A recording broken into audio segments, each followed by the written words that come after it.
may magtutubuan na dito ng mga fruits.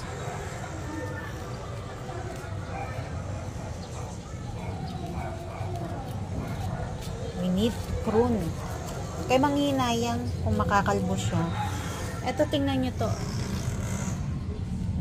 Tingnan mo. Yan o. May lumalabas na.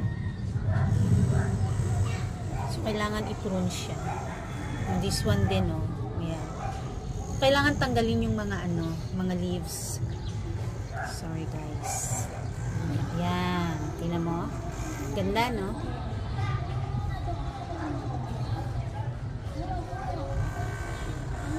So, we're going to prune our mulberry. Dalawa siya na mulberry. Ayan. Pero ito hindi pa. Ito na muna. Kasi may mga sumisibol na yun.